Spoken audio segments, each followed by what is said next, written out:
Welcome back. This is the 520 Acadia that we're in. It's now a dedicated 3-berth caravan as we see the lake make up now. So this area used to be a bunk bed arrangement. I believe you can probably still get it in a 4-berth option should you need to, but that's something we have to approach the manufacturers on, but it's a dedicated 3-berth at the moment. So this is a dinette area. A lot of couples buy this layout so that you can leave the seat area made up as beds if you wish to, and you've still got somewhere where you can come and sit very easily. The table, very useful. It just lifts off like so. So it is a case of just raising it up slightly off this rail, and then it drops back down again, and you can just move it into a slightly different position should you feel that you need to. So it's nothing much, but a couple of inch movement from either side. Just make the access into the dinette area, make it a lot easier. So quite a useful table, nice size table as well, and that also is used to make the bed area when we come to demonstrate this berth. So I'll demonstrate that later, but we're going to cover all the tables that we have in this Coachman. So we've also got an occasional table, which is underneath this this surface area, this parcel shelf area at the front. All that you do is pull the handle forward, you hold the surface down so it travels underneath that lip there, and then just push that back, and it's got quite a firm catch. You can hear that clunk. It's quite a firm catch on that closure, so really positive. And so it goes like so. And then we're coming on to what is called the freestanding table.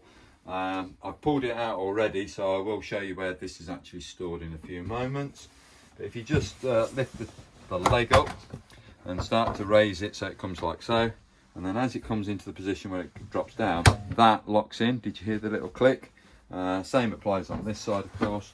So you're raising it up, and then it will go click there, and then just flick that over like so, and this then can be used in this particular area. It's really quite strong, supportive. It's hardly got any wobble there. So again, a really good table. I'm not quite certain if these finish off at similar levels. I think they do, so I'll just try that. Almost to the same level. What are you having for your dinner?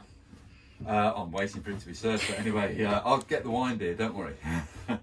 So moving on to these, going back, that's there.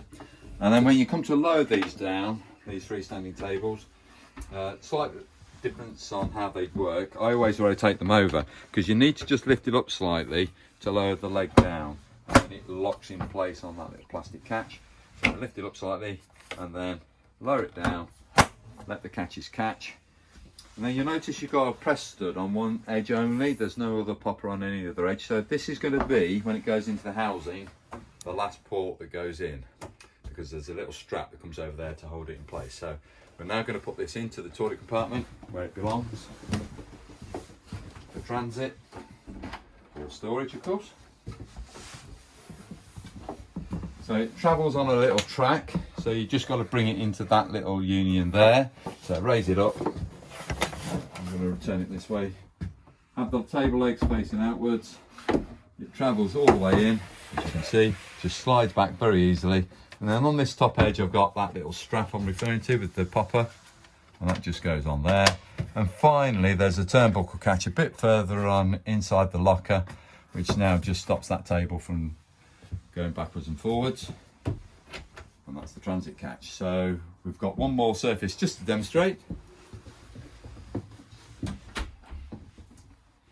I'll also mention this particular area might be one of the positions where you might have a TV, because we've got all the necessary bits and pieces for the television. So that's a useful surface. And then coming into the kitchen area, which is very generous in its own work surface anyway, but there is an additional one that you can raise up like so, just giving you extra space so that kettle can come out of the way if it's in use. And to lower that down, it's a case of operating these two catches, that one and that one, and then they lower it down, allowing that to come back against the bodywork. So hopefully you found all this information about the tables to be useful. Thank you.